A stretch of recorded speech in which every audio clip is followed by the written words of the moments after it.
Bonjour, aujourd'hui je vous emmène en Tanzanie. Là-bas, on peut apprendre le français avec les oreilles. Et oui, Radio France Internationale propose à ses auditeurs anglophones de suivre Le Talisman brisé. Une vraie fiction policière qui permet de se familiariser avec le français en suivant les aventures de Kwame. Ce jeune jardinier anglophone mène une enquête périlleuse dans un pays francophone, le Burkina Faso, à la recherche d'un précieux talisman.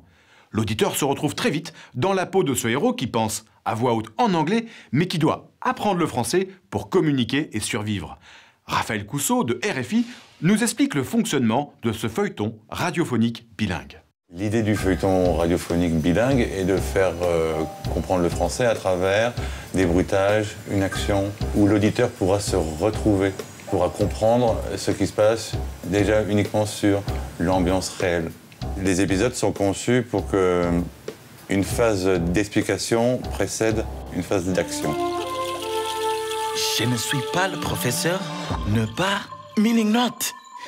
Lâchez-moi! Hey, professeur! Le Talisman brisé diffusé en version anglais-français en Tanzanie et au Kenya et en version portugais-français au Mozambique et en Angola.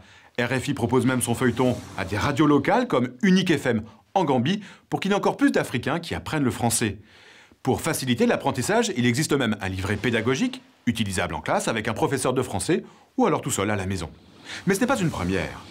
RFI propose depuis 10 ans des émissions pour apprendre le français en suivant une histoire. Il y a déjà eu Mission Paris, diffusée par plus de 50 radios dans le monde, ou encore L'Affaire du coffret, disponible en 17 versions bilingues. TV5 Monde et RFI proposent même une application iPhone pour écouter ces feuilletons où et quand on veut. Voltaire disait « L'oreille est le chemin du cœur ». Et vous le voyez, et vous l'entendez, l'oreille peut être aussi un chemin pour apprendre le français.